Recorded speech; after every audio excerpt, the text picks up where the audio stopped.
Hey, Rob Pincus here, and this week I'm coming in for the tour update from what appears to be the Dagobah system, somewhere in the Star Wars universe. This is actually the home range of Mike Hughes, the developer of the SIRT pistol next level training, and we're out here today. We're going to do an advanced pistol ending class, but one of the things we're going to do that's pretty interesting today is we're going to do what Mike refers to as an uncalibrated drill. So he asked me this morning, these guys have been through CFS training, obviously these guys are great shooters, what drill can we do that is unique and really will test our abilities, kind of where were we last time we left off? Well, for an advanced student like these guys are, I love coming out and just jumping right into a figure eight drill. When we're out here on the PDN training tour, we really have to be open to whoever shows up on the class, right? We may have someone who's literally shot 10 rounds out of their gun, or we may have military special operations guys come into a class like we did last Saturday down in Portland when we were doing an extreme close quarters tactics course. We're in that environment. We might have somebody who's a great martial artist and great with their elbows and their knees. We may have somebody who's very uncomfortable being in physical contact with another person and has never been through any of that training. So today is a pretty unique day. Not only is it Mike Hughes' birthday, but for me it's kind of cool to be out here with some very experienced shooters that I know we can throw a lot of different things on.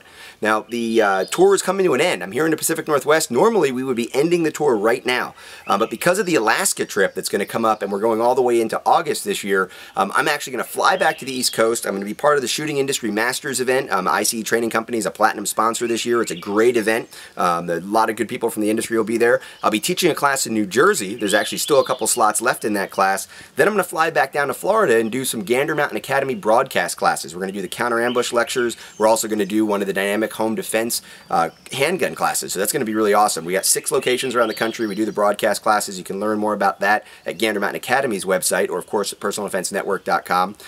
There's still plenty of time left in the tour, so we've got a lot of updates coming. We're going to talk a lot more about our sponsors and things like that. But today, I want you to take a look at exactly what we're going to do with this figure eight drill. Now, if you followed Personal Defense Network, if you followed Combat Focus Shooting and my training programs, you're probably familiar with the figure eight drill already. The figure eight drill is one of our evaluatory drills. We want to see if our students can apply the things they've been learning to do in isolation in a more realistic context. So what we've got is a series of targets spread out here. We've got 2 markers we're going to put out here. We're going to move in a figure eight. One of the students will be moving in a figure eight, and then they'll get their command to react. We always do a startle reaction in this kind of a counter ambush drill. They will react. They will get their gun to the ready position. They will find the number or letter that indicates what their target is, and then they will engage the target. And something I've done today, I don't normally do this, but there's huge intellectual value to it. I get it. The idea of bowing a target out to create a 3-dimensional surface. This was first shown to me many, many years ago by Louis Awerbuck, who our community lost recently. Truly one of the pioneers of the first generation of defensive training instructors in our industry. He was a friend. The way he ran his business, the way he lived his life, the way he taught, the way he innovated and kind of did what he thought was right for his students definitely was inspirational, and serves as a bit of a mentorship to me as I came into this industry. You can go back and read every great thing he ever wrote at SWAT Magazine, in the back pages there. Just a really great guy, and kind of a tribute to him. We're bowing some of our paper targets out today to create that 3-dimensional surface. So, we always think about shooting into the center of the target, but if I'm over here and we think about shooting into the center of the target, we see that it's really just going to skimp across the front of this target, and we probably want to come in a little deeper. And in the figure eight drill, the students will be moving around, so this target will give us an ability to evaluate those angles. Meanwhile, check out all the great information at personaldefensenetwork.com. I'm also going to put up the website for next level training and for the SIRT pistols. If you aren't familiar with them, go check their stuff out. And of course, Mike Hughes is a contributor to Personal Defense Network, so you can see his videos. We got a lot of video clips of his on there, and of course we've got a couple DVDs we did with him as well. 8!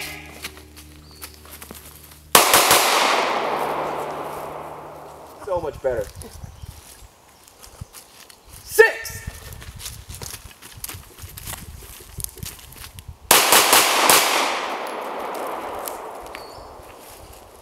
Let's take that as a talking point, Mike. So everybody, I mentioned Mike Hughes earlier. Here he is. Let's take that as a talking point, because this is one of the things we get a lot on the internet, right? People say, well, if you're not running timers, how can you put any value to it, right? You got to have a timer. You got to test it. You got to evaluate. You got to quantify. One of the things that I always say is that you can't. You looked for the 6, right? So you're in a mall. Shot goes off. Something's going on. You go to a ready position, but you don't see an immediate threat. You know something's going on. How do we time how long it takes you to see the 6, right? What was going through your mind as you were looking for the 6? Just pattern recognition, 6, 6, 6, 6, 6. And as we talked about, just doing that leap, like, okay, 6 is bad, shoot 6. So the connection being, of course, if someone saw a gun or something crazy like that. Perfect, because that's what we're looking for. Processing information prior to or concurrent with the execution of the motor skill. So not a choreographed drill where you know you're going to turn around and shoot the 6. Right. But instead, it's like, I got to find a 6, and when I find a 6, that's the stimulus to act. Cool. You know, Rob, one other thing I just point, if it's appropriate, is one thing I do like about this drill with the 6 and what have you is, of course, we want to drive our motor skills into subconscious competence. And I do think you're onto something by processing, I guess, the upper brain, the recognition brain, something else. So the motor neuron skills of like shoot and then draw and then extend and all that might drive into subconscious competence quicker. Sure. Because you're kind of distracted, so to speak, by finding the threat. And so that is the exact goal. Yeah, that is the exact goal, is that through this kind of repetition of processing information with the skill, it becomes subconscious, because that's the whole point of subconscious competency, is that you want to be able to execute the skill while your brain is doing something else. Well, we're doing it here on the range more often and faster. Earlier. Cool. Let's go again. Square root of 100.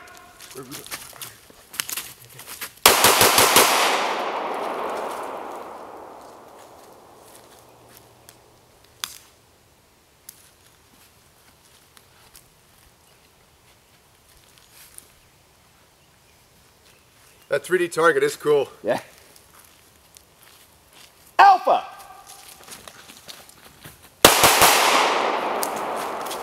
Headshot!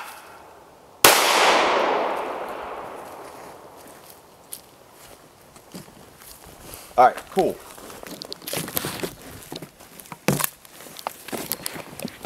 So let's take a look. Let's take a look at how this 3D target works, right? And this is the idea, as you know, Louis explained it in a lot of his classes, obviously, and to us. In fact, it was even part of a SWAT magazine TV episode. You know, the idea is you ended up on this side of the target. So shooting in this angle and coming into the target this way is what makes sense. And this three-dimensional presentation obviously, you know, kind of drew you into that. And clearly you started off center and then drifted over here, which is exactly where you would want to go through what would be the high center chest, that center mass area. As we take a look at the rest of the targets, obviously, you know, Mike Hughes is a great shooter, so we expect the shooting to be good. How about that process of square root of 100 in the brain instead of 10? Yeah, no, that's good. That's I like that, and as I noted, it's almost fun, if I can not misuse the word, right, sure, fun in this environment, to kind of challenge yourself, get some processing going, and see how the mechanics are, how subconscious they truly are. Yeah. So I'm thinking square root. Did he say square or square root, or is it 1,000? It must be 10 because I didn't quite hear you right. So yeah, 10 is our second 10. You shoot it, and then in the meantime, you're looking at the target, and this is brilliant too. I gotta say, I like it because you point up on it, you get a sense of the depth, which we lose, which is flat paper, and so it does just, I think, drive into that 3D realm of identifying and again pointing, you know, press, send rounds into something that's not flat paper. Cool. Happy birthday, man. Thanks for sharing some range time with me. Good stuff, Always man. good to see you. Great drill. Check out more stuff from me and Mike at Personal Defense Network.